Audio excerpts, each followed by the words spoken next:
Bonjour, Mbolo, Asikwe, Jambo, hello à tous et bienvenue sur Elam TV dans l'émission Elam Recap pour un nouveau tour d'horizon de l'actualité africaine de la semaine. Nous irons au Sénégal avec des nouvelles de l'affaire Ousmane Sonko accusé de viol par une dame d'un salon de massage. Nous parlerons d'un litige entre le chef de l'État guinéen Alpha Condé et son homologue Macky Sall. Nous parlerons également d'une affaire de drogue en Côte d'Ivoire qui impliquerait le Premier ministre Ahmed Bakayoko, puis notre tour de l'actualité en bref avant de finir par nos tops et nos flops de la semaine. Elam Recap numéro 28, c'est parti!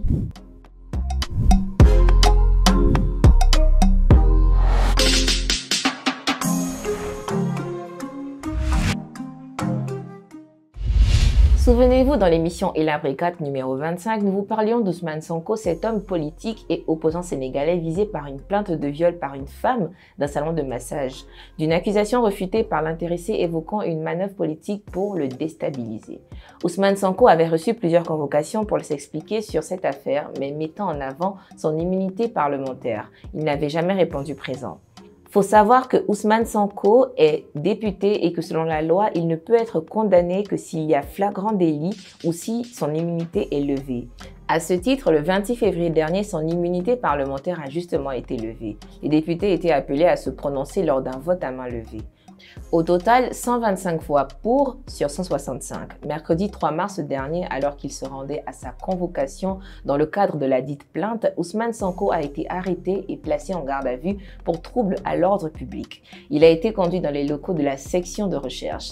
Ses avocats qualifient cet acte de procédure expéditive visant à inventer des infractions pour pouvoir déférer Ousmane Sonko.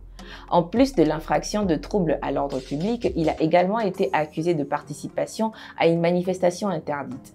Ousmane Sonko avait quitté son domicile en début de matinée escorté par une foule de partisans. Ce serait donc cela qui constituerait le motif de manifestation interdite. Du coup, faut-il y voir un procès politique ?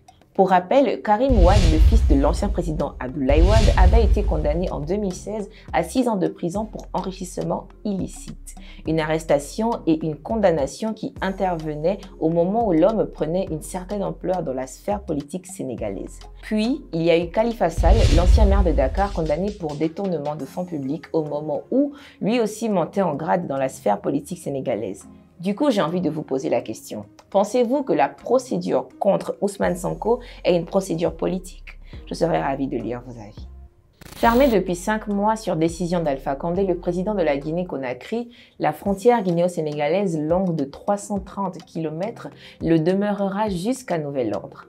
La prolongation sine die de cette mesure très pénalisante pour le commerce entre les deux voisins est présentée dans l'entourage d'Alpha Condé comme relevant de la sécurité nationale. En cause, selon Conakry, la présence sur le sol sénégalais d'activistes guinéens que les autorités considèrent comme un mouvement insurrectionnel et en particulier 2 de ses dirigeants faisant l'objet de mandats d'arrêt émis par la justice guinéenne depuis les troubles qui ont précédé l'élection présidentielle du 18 octobre 2020.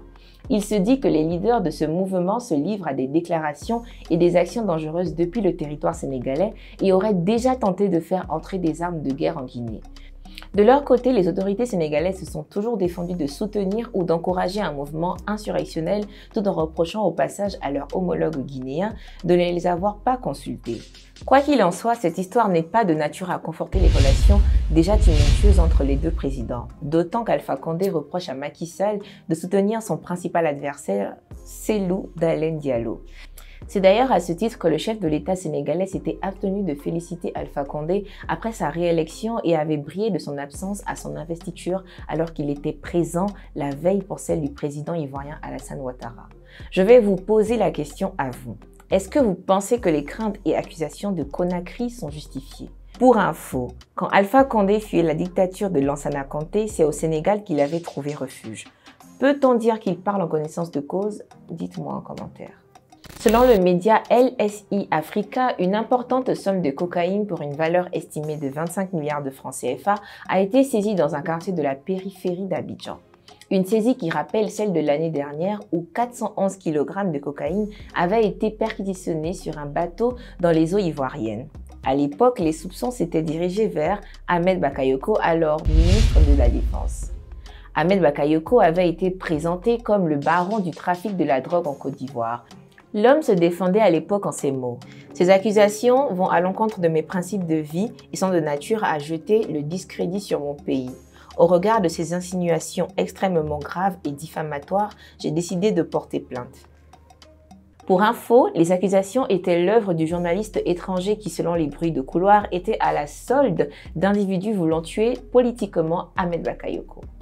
Une tentative vaine, si bien sûr les faits sont avérés, plus qu'Ahmed Bakayoko deviendra plus tard Premier ministre et était même pressenti pour la présidentielle après la mort d'Amadou Gon Coulibaly.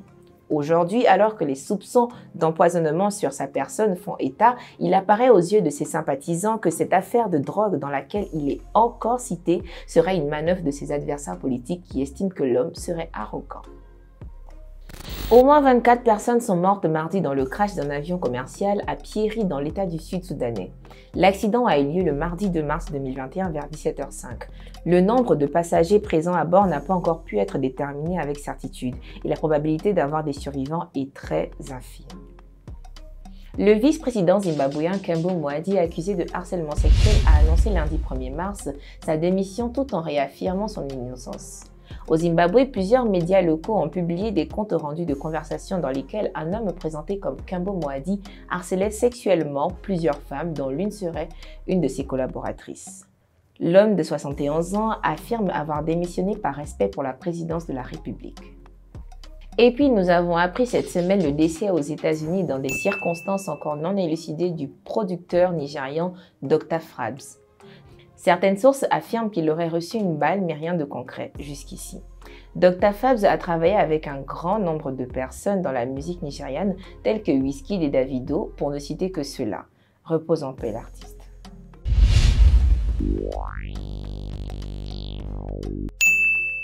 La solidarité gabonaise. Cette semaine, une note circulait sur les réseaux sociaux gabonais appelant au don pour la jeune Dora Obam atteinte d'un cancer de poumon. L'objectif de la cagnotte était d'atteindre les 10 000 € en 2 jours, une somme largement dépassée par les internautes gabonais. Félicitations et courage à Dora. Les autorités sud-africaines ont saisi des centaines de faux vaccins contre le Covid-19 dans un entrepôt à Germiston en Afrique du Sud. Ils ont également, au cours de cette perquisition, saisi une large quantité de 3 millions de faux masques.